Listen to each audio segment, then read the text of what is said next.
Welcome to another episode of Meet the Leader. Today's guest is Professor Ron from Canada.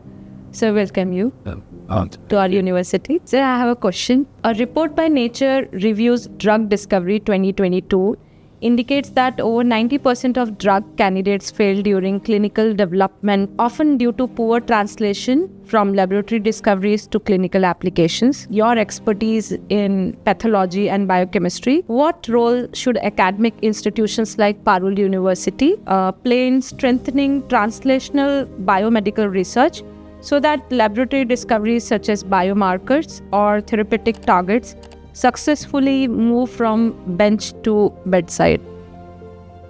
Areas that I think could be worked on at most universities, including Parul University. And the first is getting faculty here that have expertise in animal models of disease. So new discoveries can be tested out in as close to human environments as possible, and having the facilities and infrastructures to produce these drugs, to test them in model systems, to look at the toxicology or adverse events and distribution of the drug and things like pharmacokinetics. So that's the first area. The second area which needs to be improved is the interaction between basic scientists and clinicians. So by definition, a translational research has to go from the bench to the bedside is the common quote used for that. And that requires them to interact in an environment where both sides see a benefit from the interaction. So clinicians need to have protected time so they can participate in the research and help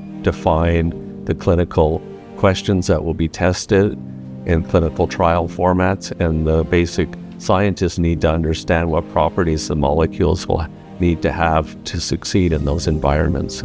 Those are partly related to the first part. And the last part, which is often ignored, is in order for molecules to actually make it through the clinic, they have to meet a medical need of some sort, but they also have to have a business or economic model for succeeding. So if the drug cannot be administered or produced in a financially prudent manner or an affordable manner, then they're never going to be translated, marketed to the public, because there'll be no economic model to do that. There needs to be training in some respect of what business models are, how you would develop a product, what the business model would be to bring it forward and succeed, both in the discovery and the early phase trial, but also in the final marketing and phase of the drug discovery. So you don't have to be an expert in any of those areas, but you need to understand what's required in each of those steps. Those are my 3 suggestions.